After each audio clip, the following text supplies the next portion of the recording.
Hi there, it's Spiritual Psychic Cynthia Killian here, also known as Psychic Cynthia, and welcome. Welcome back to another video in our Rune Basics series. And these are the videos I'm making to offer support for our live teleclasses and other perhaps future upcoming classes. Anyway, I'm just logging on for a quick moment tonight because I wanted to talk with you about how I believe the runes operate. In other words, how does this system work? Maybe even how does any divination system work? Any of the major divination systems work? I mean, what is the mechanism or the operation by which they're able to provide us with information, and in this case, the runes.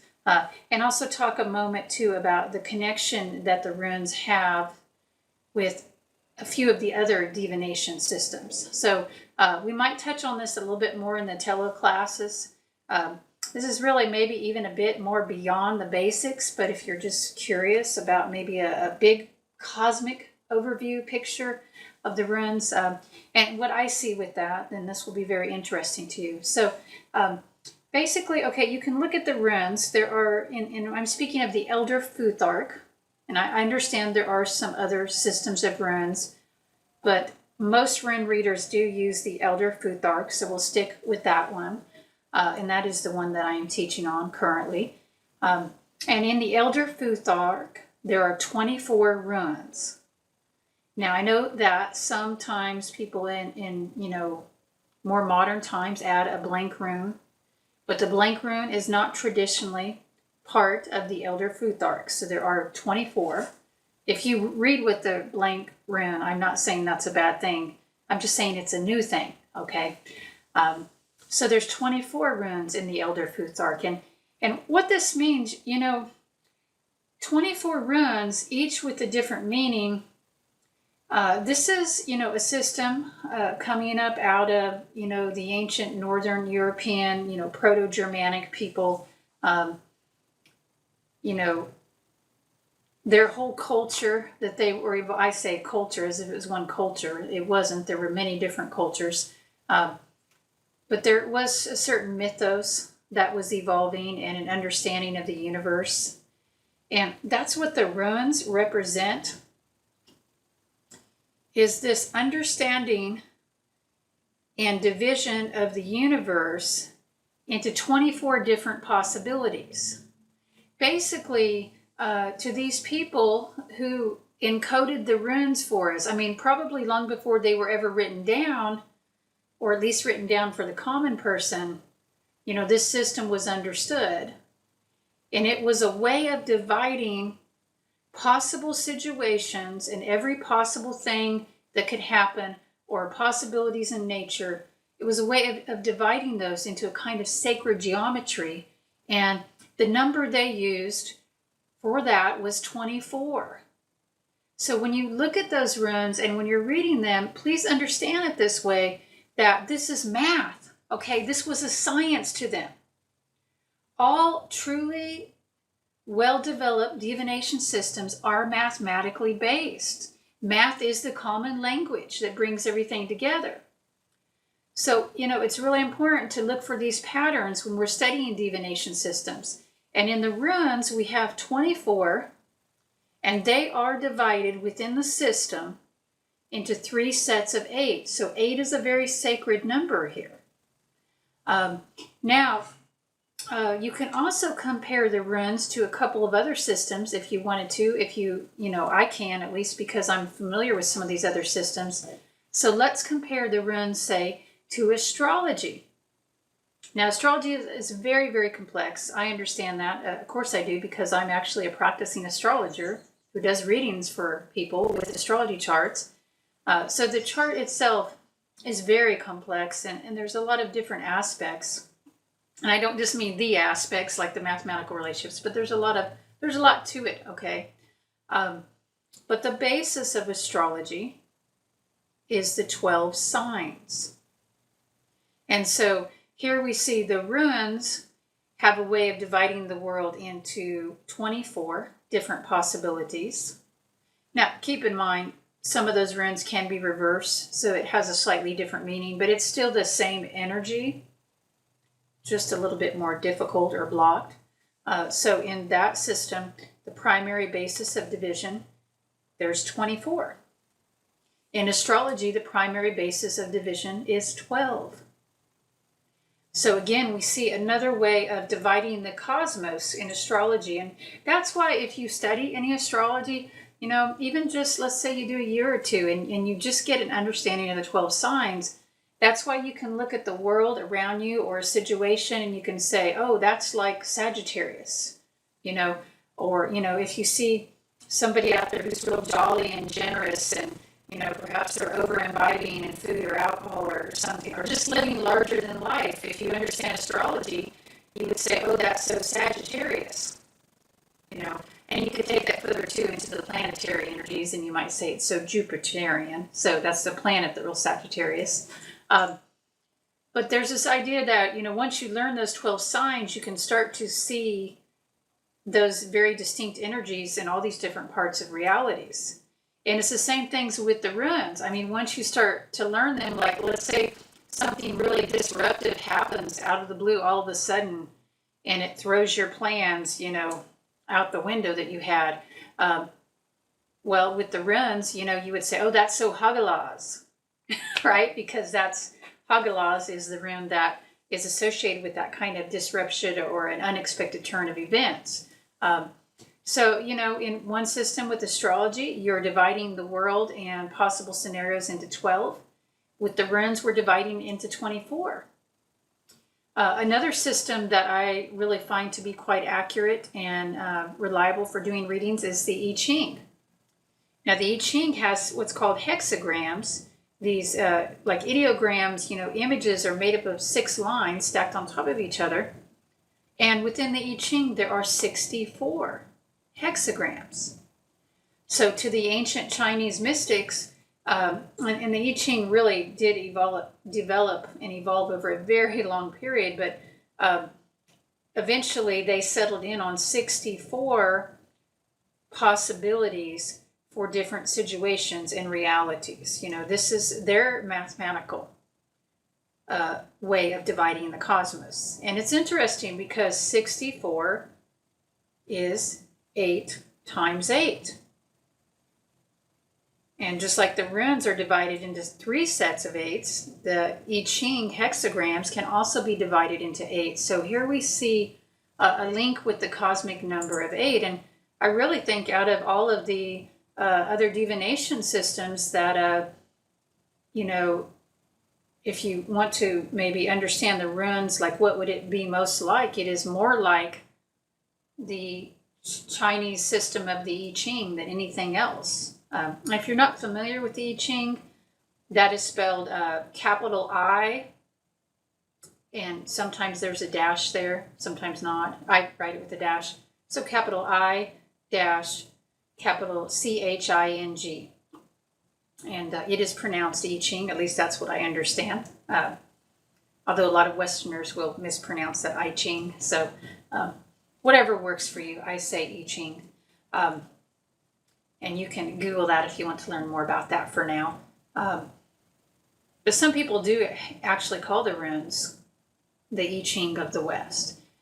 Even though they're 2 totally different systems, I'm not saying they're the same systems, but what I am saying is if you look at the runes and you look at the I-Ching and you look at astrology, you can see these, that they're all cosmic systems or metaphysical systems that are attempting to divide the cosmos and actually the physical reality. They're dividing physical reality and the scenarios that you might experience into it by a certain mathematical principle. And with astrology, it's 12. With the runes, it's 24, which is 12 times 2. And with the I-Ching, it is 64, which is 8 times 8. And of course, the runes are divided into 3 sets of 8. So there's these connections here, these threads. And I want you to be aware of that as we're moving through these classes, or if you're moving through these videos with me, I want you to understand that, you know, this isn't just an arbitrary system. There is an exquisite holy science to it, a holy system of mathematics. And, again, with the runes, we are simply dividing reality into 24.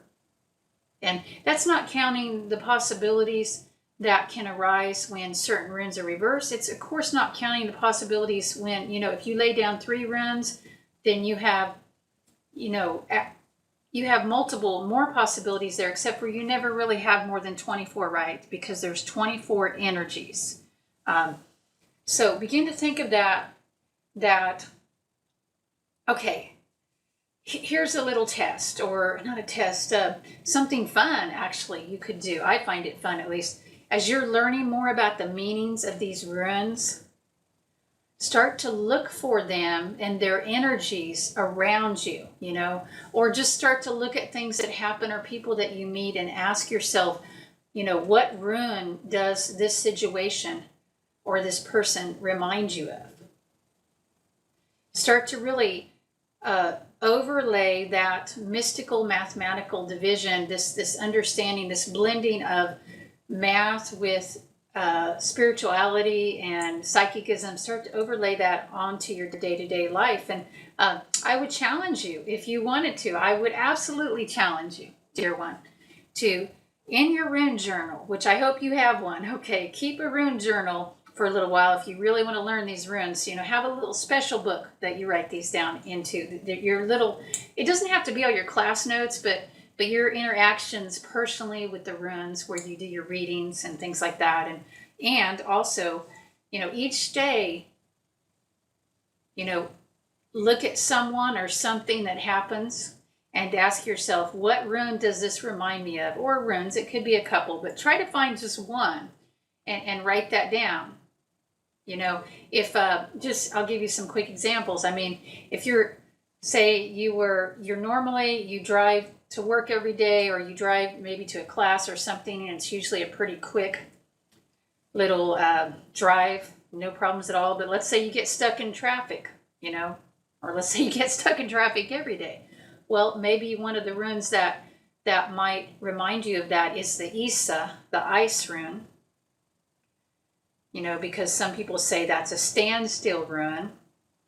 Now, it can have other meanings, and we'll get into those nuances in the class. I mean, for example, because it is the eye, and the icicle is an individual, it can also mean you standing your ground and being assertive. So being yourself, being true to you, that's a little bit different meaning. But the obvious of ice, a situation frozen, right? So any situation that feels frozen or stuck might be Isa, for example.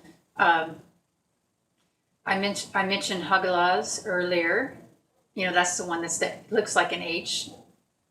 So that has an association with disruptions and unexpected events, and even it means hailstone, right? So severe weather with lightning or hail. To me, when I see that, that's Hagalaz. I would write that in my rune journal.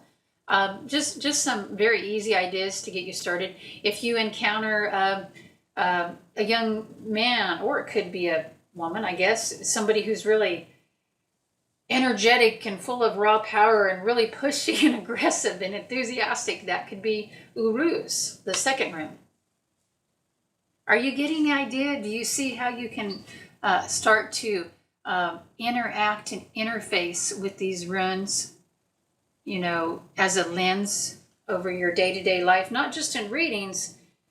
I mean, yes, in readings, when you do your readings, but if you start to use this as a mathematical model for interpreting reality, which you can overlay it onto any other models you use as well.